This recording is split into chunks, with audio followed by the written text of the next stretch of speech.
Yeah, you mentioned the uh, the the paradox of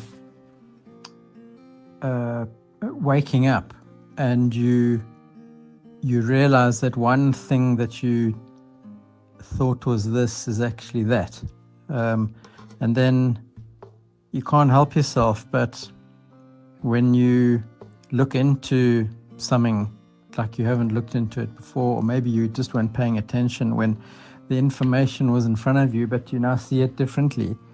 It's a domino effect. You don't stop waking up. It's like, yeah, when you really start waking up, it's a continual cycle of thinking that you are smart, and then, like you said, realizing how much you don't know.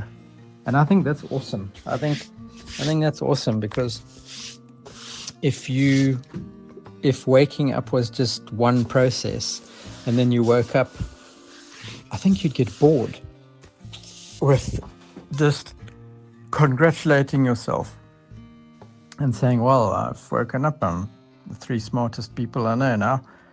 That doesn't do much for you, and it's impossible to actually know everything.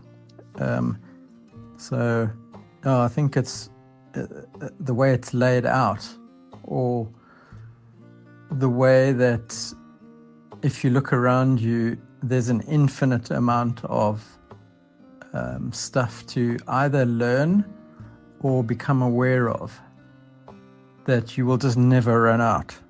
Even if you decide that you're not going to look into how amazing your own body is, but you start looking at an octopus, and you start reading up on all of these different people who've researched this thing for years. Every person is going to have a different takeaway. And then when you read all of these facts about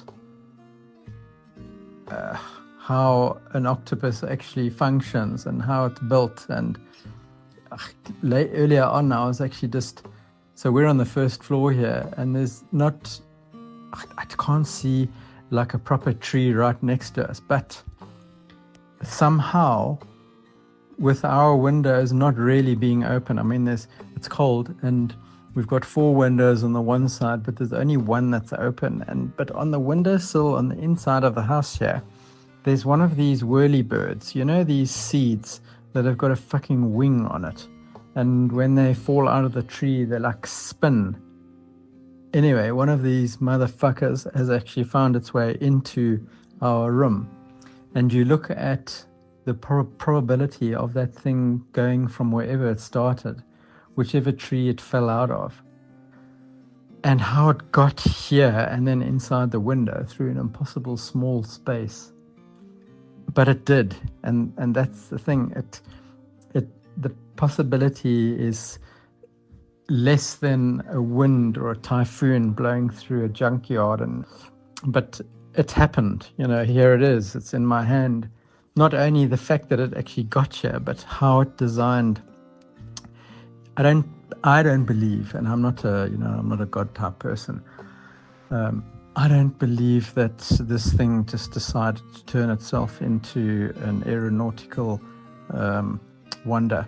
I think it was conceived by an intelligence which created it.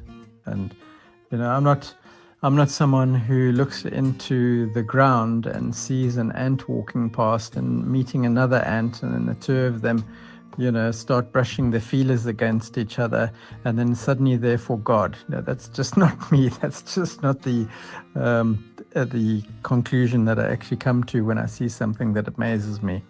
I think more along the lines of how, why, and that's enough to keep me going. Anyway, I can't remember how I started this, but that was my rambling.